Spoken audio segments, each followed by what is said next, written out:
Assalamualaikum warahmatullahi wabarakatuh. Perkenalkan, nama saya Muhammad Idris dengan NPM 20141511028 dari kelas Kehutanan A. Di sini saya akan mempresentasikan sebuah jurnal yang berjudul Komposisi dan Struktur Vegetasi dalam Potensinya sebagai Parameter Hidrologi dan Erosi. Jurnal ini bernama Jurnal Hutan Hujan Tropis Volume 5 nomor 2. Adapun penulis dari jurnal ini adalah Naharudin pada tahun 2017 dari jurusan Kehutanan Universitas Tadulako, Palu. Di sini saya akan memaparkan beberapa materi. Yang pertama ada pendahuluan, yang kedua ada metode penelitian, yang ketiga ada hasil dan pembahasan, serta yang keempat ada simpulan. Adapun penelitian ini bertujuan untuk mengetahui komposisi dan struktur vegetasi dalam potensinya sebagai parameter hidrologi dan erosi tanah. Untuk materi yang pertama ada pendahuluan, di mana kehadiran vegetasi di suatu wilayah memberikan dampak positif, terutama untuk ekosistem di daerah aliran sungai atau das. Kemudian vegetasi memiliki peran penting sebagai komponen penyangga erosi dan mencegah kekeringan. Vegetasi kawasan das memiliki peran penting dalam siklus ekologi, terutama menjadi daerah tangkapan air. Serta vegetasi melindungi permukaan tanah dari pukulan langsung tetesan air hujan yang dapat menghancurkan agregat tanah. Yang kedua ada metodologi penelitian. Di sini ada 3 bab, yaitu yang pertama ada waktu dan tempat, yang kedua ada prosedur penelitian, serta yang ketiga ada analisis data. Untuk waktu dan tempat, waktunya dilaksanakan selama 8 bulan, mulai dari bulan April sampai dengan November 2016. Kemudian tempatnya ada di Subdas Niu, Kabupaten Sigi, Provinsi Sulawesi Tengah. Di sini ada prosedur penelitian. Metode yang digunakan yaitu kombinasi antara cara jalur dan cara berpetak pada unit. Contoh yang berbentuk jalur sepanjang 200 meter dan lebar 20 meter pada masing-masing kanan dan kiri sungai. Pada jalur tersebut dibuat plot-plot berpetak secara kontinu dengan arah tegak lurus, kontur berdasarkan derajat. Menginventarisasi vegetasi dengan mengambil data setiap tumbuhan dan sampel tumbuhan yang tidak diketahui jenisnya diidentifikasi di UPT Keanekaragaman Hayati Untan atau Universitas Tadulako. Kemudian mengambil posisi tiap tingkat pertumbuhan di dalam petak pengamatan. Selanjutnya memposisikan dan menggambarkan kertas mililiter dengan skala 1:200. Di sini ada analisis data, dianalisis dengan indeks nilai penting atau INP sebagai berikut. K, kerapatan, sama dengan jumlah individu suatu jenis per luas seluruh petak contoh. Kemudian ada kerapatan relatif atau KR, di mana rumusnya yaitu kerapatan suatu jenis per kerapatan seluruh jenis dikali 100%. Ada juga rumus dari frekuensi atau F, yaitu jumlah suatu jenis dalam petak contoh dibagi jumlah seluruh petak contoh. Ada juga frekuensi relatif atau FR, di mana rumusnya yaitu frekuensi suatu jenis dibagi frekuensi seluruh jenis dikali 100%. Kemudian ada luas bidang dasar atau LDB, rumusnya sama dengan 1/4 Pi dikali D kuadrat. Dia sama dengan K per Pi.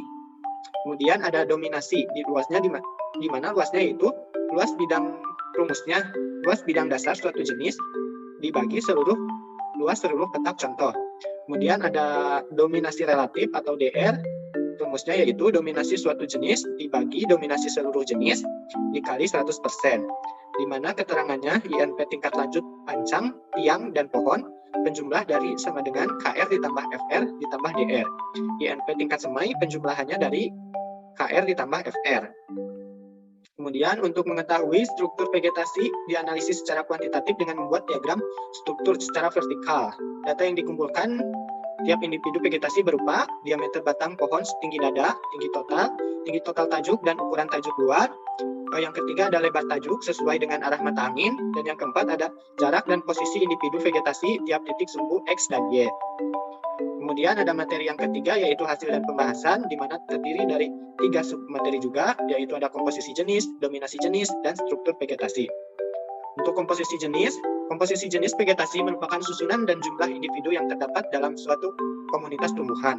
Komposisi jenis ini merupakan salah satu variabel yang dapat digunakan untuk mengetahui proses suksesi yang sedang berlangsung pada suatu komunitas yang telah terganggu. Berdasarkan hasil analisis, vegetasi diperoleh komposisi jenis yang berbeda-beda untuk tiap tingkat pertumbuhannya.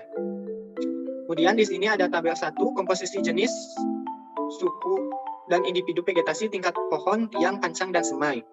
Ada terbagi di 3 wilayah, yaitu hulu, tengah, dan hilir. Komposisinya seperti pada tabel di bawah ini. Tabel 1 menunjukkan bahwa di wilayah hulu, Subdas Niu, komposisi jenis, suku, dan individu vegetasi tingkat pohon, tiang, dan pancang dan semai lebih tinggi dibandingkan dengan wilayah tengah dan hilir. Rendahnya jenis suku dan individu pada wilayah tengah dan hilir disebabkan karena terjadi konversi penggunaan lahan dari hutan primer dan sekunder serta penggunaan lahan perkebunan utamanya.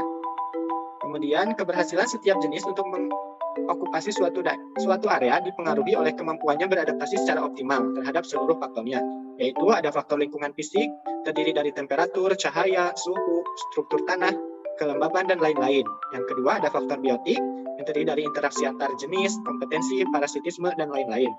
Dan yang ketiga ada faktor kimia, yang meliputi ketersediaan air, oksigen, pH, nutrisi, dalam tanah, dan lain-lain yang saling berinteraksi. Kemudian ada subbab yang kedua, yaitu dominasi jenis. Indeks nilai penting atau INP merupakan nilai untuk mengetahui tingkat dominasi suatu jenis di lapangan yang dilakukan dengan kegiatan analisis vegetasi, baik untuk tingkat semai, pancang, tiang, dan pohon. Nilai INP tertinggi merupakan jenis yang dominan. Hal ini menunjukkan bahwa jenis tersebut lebih berkuasa dibanding jenis lainnya. Kemudian di sini ada tabel hasil dominasi jenis. Pada tabel 2, INP tingkat vegetasi semai, pancang, tiang, dan pohon 5 jenis paling dominan di wilayah hulu subdas New. Bisa dilihat seperti pada tabel. Kemudian ada tabel 3, INP tingkat vegetasi semai, pancang, tiang, dan pohon 5 jenis paling dominan wilayah tengah subdas New. Bisa terlihat pada tabel ini. Dan yang ke tabel 4, INP tingkat vegetasi semai, pancang, tiang, dan pohon 5 jenis paling dominan wilayah hilir subdas New. Ya, seperti ini. Pada tabel 3, wilayah tengah tabel 2, terdapat 5 jenis pohon yang memiliki indeks nilai penting yang paling tinggi untuk setiap tingkat vegetasi. Wilayah hulu subdas New, jenis yang mendominasi paling banyak berasal dari jenis Phalaquium sp. Sapotacea untuk vegetasi tingkat pancang, tiang, dan pohon. Pada tabel 3, wilayah tengah subdas New, jenis yang mendominasi pada tingkat semai, pancang, tiang, dan pohon adalah Ficus benjamina dari keluarga Moraceae.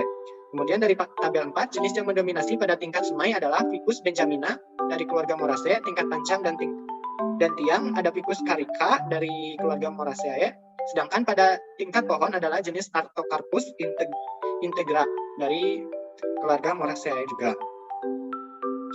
Tingginya INP dari famili Moraceae untuk semua wilayah das menunjukkan bahwa jenis-jenis tersebut mendominasi dan mampu menyesuaikan diri dengan lingkungan sekitarnya dengan baik. Jenis tersebut umumnya mampu beradaptasi dan lingkungan dalam proses regenerasinya. Anggota jenis suku Moraceae dikenal memiliki kemampuan untuk beradaptasi di berbagai tipe hutan tropik dan mampu memberikan manfaat terhadap peranannya sebagai penahan laju aliran permukaan dan erosi. Ficus carica, Ficus benjamina, Ficus miquel, dan Ficus sp. dari keluarga Moraceae ini paling dominasi di semua tingkat vegetasi dan dijumpai pada wilayah tengah dan hilir subdas New. Ficus merupakan marga terbesar famili Moraceae yang banyak dijumpai di Indonesia, baik di dataran tinggi maupun di dataran rendah. Ficus merupakan tanaman yang memiliki kemampuan hidup dan beradaptasi dengan bagus pada tingkat kondisi lingkungan, di berbagai kondisi lingkungannya. Menurut Kartasaputra et al. 1987 menjelaskan arti dan peranan vegetasi sebagai parameter hidrologi dan erosi tanah sebagai berikut. Yang pertama, ada vegetasi melindungi permukaan air tanah, tumbuhan, butir-butir hujan yang jatuh.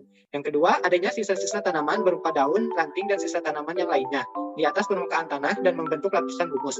Yang ketiga, menahan limpasan permukaan resapannya sebagai ke dalam tanah melalui pori-pori tanah yang selalu terbuka. Yang keempat, lapisan humus dan semak-semak menahan lajunya limpasan permukaan, sehingga limpasan air permukaan yang mengandung lumpur atau partikel-partikel tanah akan diendapkan. Dan yang kelima, peresapan atau penahanan air permukaan oleh semak-semak dan meresapnya ke dalam tanah melalui lapisan humus akan meningkat, sehingga persediaan air di dalam tanah menjadi meningkat. Kemudian, peranan vegetasi dalam mengurangi aliran permukaan tergantung pada keadaan tanah, seperti permeabilitas dan kapasitas menyimpan air, luas daerah yang ditanami, dan jenis vegetasi populasi tumbuhan, keadaan tumbuhan, jenis penyebaran, serta tinggi vegetasi sangat menentukan. Kemudian ada subbab yang ketiga, yaitu struktur vegetasi. Struktur vegetasi terdiri dari individu-individu yang membentuk tegakan dalam suatu ruang. Struktur vegetasi dapat ditinjau dari dua arah, yaitu struktur tegakan horizontal dan vertikal. Struktur tegakan horizontal menggambarkan distribusi atau penyebaran individu-individu spesies di dalam habitatnya. Sedangkan struktur vegetasi tegakan vertikal dinyatakan sebagai sebaran jumlah pohon dalam berbagai lapisan tajuk. Dalam penelitian ini, dianalisis struktur tegakan secara vertikal. Di sini ada gambar stratifikasi vertikal dan vegetasi. Ada gambar stratifikasi vertikal vegetasi di hulu subdas New. Yang kedua sama, dan yang ketiga ada stratifikasi vertikal vegetasi di hilir subdas New.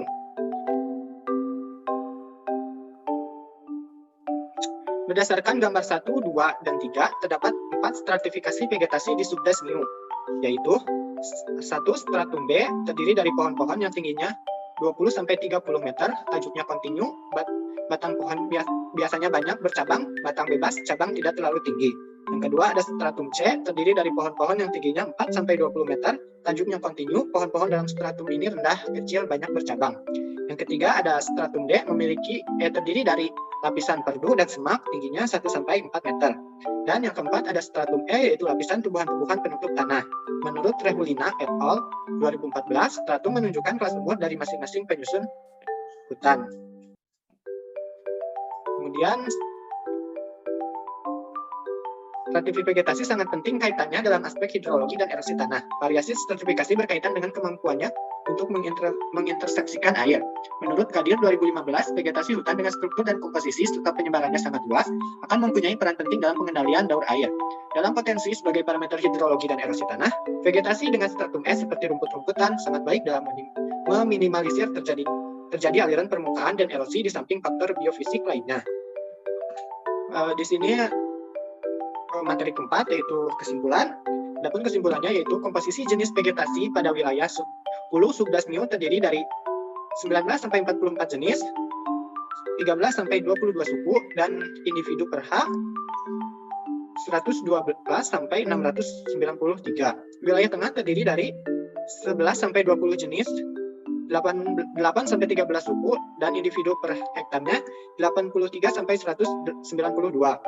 Wilayah hilir terdiri dari 8-15 jenis, 6-12 suku, dan individu per hektarnya yaitu 6-73. Stratifikasi vegetasi secara vertikal di wilayah hulu, tengah, dan hilir subdas New memiliki stratum dengan 4 tingkatan, yaitu stratum B, C, D, dan E. Kemudian potensi vegetasi sebagai parameter hidrologi dan erosi tanah di subdas New sangat tinggi. Hal tersebut dapat dilihat dengan dominannya famili Moraceae, Ficus spp, dan stratifikasi yang memiliki potensi yang baik dalam meminimalisir terjadinya erosi tanah. Mungkin cukup sekian yang dapat saya sampaikan. Mohon maaf apabila ada kesalahan. Terima kasih atas perhatiannya. Wassalamualaikum warahmatullahi wabarakatuh.